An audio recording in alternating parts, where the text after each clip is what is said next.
Hey guys, welcome to Becky's Garden Paradise. So it's Saturday, it's a beautiful day. It's Saturday, February 27th, and it's 86 degrees, it's sunny, clear sky, no rain really expected this weekend. So I'm outside getting some work done in the garden, and I wanted to show you what I have going on. So I'm going to start with my pepper plants that I bought in the fall, and they've overwintered. They're all fruiting. I also have kale that I'm going to harvest and put up so that I can have fresh, organic kale salads this week. And I'm going to do some work in the garden plot that we prepared a couple weeks ago. That was my Valentine's Day present from Mr. B. And so I'm going to go out there and hoe some weeds. I'm going to rake, see if I can get any more sticks up. I'm going to try to go ahead and get a few seeds sown because it is supposed to rain next week. So it's a good time to sow your seeds right before it rains so that they can get watered in really good. And with it being so warm, they'll germinate pretty quickly. So hang out with me and I'll take you along. This jalapeno plant from last year that has overwintered, and it's been like kind of against the wall, and I'm pretty sure that it's root bound. It's a little bit yellow, but if you look down lower on it, it has put out some new stems, new leaves, and it is blooming and starting to fruit with jalapenos. Then I have curly kale. This is one of the plants that I'm going to be harvesting from. As well as over here on my table, I need to clean my table off. It is like super polleny right now. So everything, my car is covered in pollen. Allergies are going crazy. So I'm going to harvest some of this kale. This is starburst kale that I'll also be picking. I have some chard and some radishes still going over here. I'm going to harvest a couple radishes that are big enough for me to pull.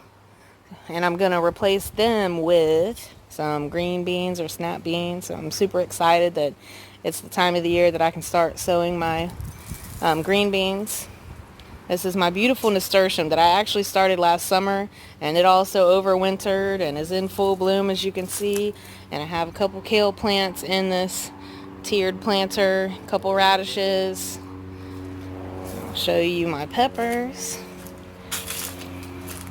This is the poblano pepper. So I started this from seed last year, and it's overwintered. It's about at least 2 feet tall in this 4-gallon Dutch bucket. So it has some pretty good size peppers on it, excuse me. Like this right here. You can see how big it is compared to my hand. It's a good size, and I've noticed it hasn't seemed to be getting any bigger.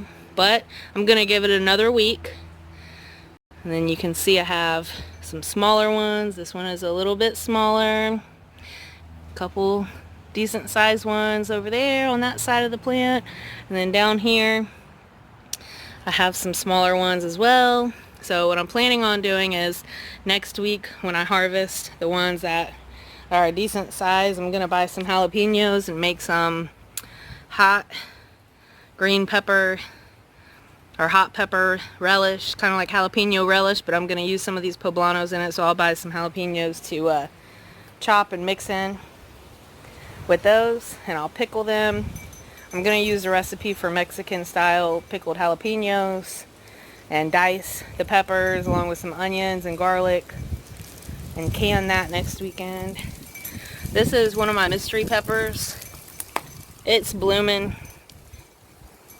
Have a couple leaves from the big oak tree behind my house that are falling all over the place, but you can see it has a lot of blooms, and it also has a couple peppers coming on. This is one of my mystery peppers, and it's really covered. Like everywhere I look on this plant, it has peppers or flowers started, and I think that this is the habanero pepper. I think I had the tag, but as you can see, the tag has faded between the rain and the sun, so that's why it's a mystery plant. And then I have this little pepper over here. It hasn't grown too much. I'm gonna feed it some fertilizer, see if I can give it a boost, but it's also blooming. That's another mystery one. I think that might be a hot pepper. And then this is one of the two. I know that these are bell peppers.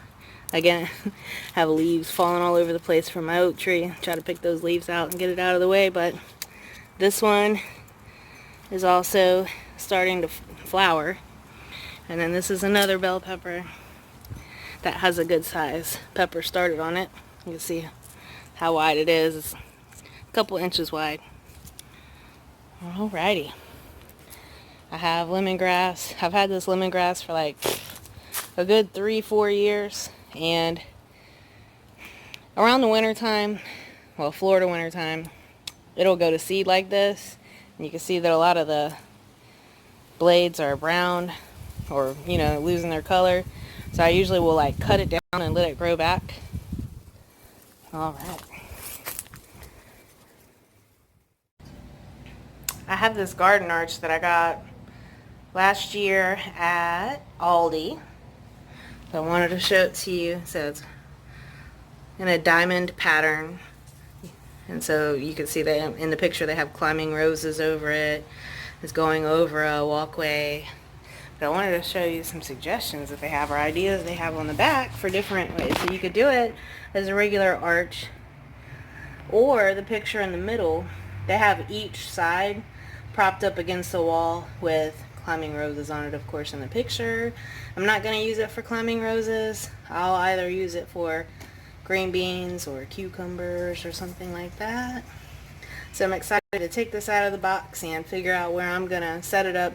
I've been planning on putting it over the entranceway from the side gate to the garden, but I'm going to take a look and think about maybe putting it against the house, based on the idea that they have in that middle picture. So we'll see what I end up doing with it.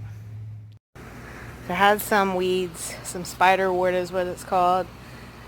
It's a weed or a wildflower that grows up to like 18 inches with these little, they're pretty purple flowers on them.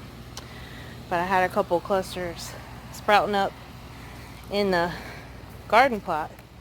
I have some more here, so I've been out here with my trusty hoe, hoeing the weeds, just looking around to see any spots where I see weeds or grass. Trying to germinate to keep this plot cleared for the garden. So I just pulled these up. They came up real easy. You can see, trying to do this one-handed. Some of them go down pretty deep. Just trying to make sure that I get the roots. And then over here,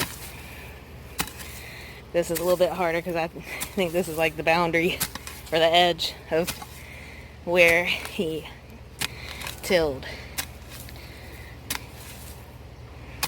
One-handed hoeing.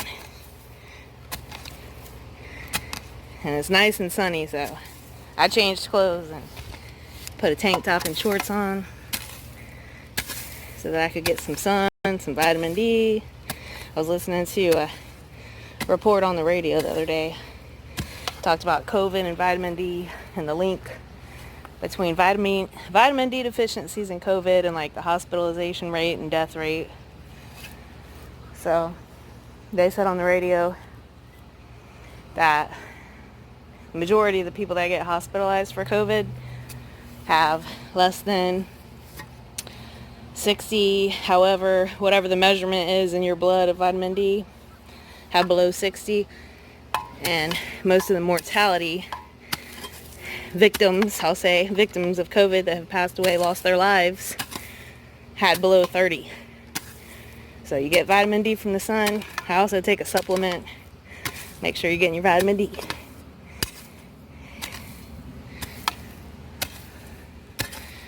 Alright, I'm just going to continue doing this, and then I'll rake the area and try to smooth out and pick up any sticks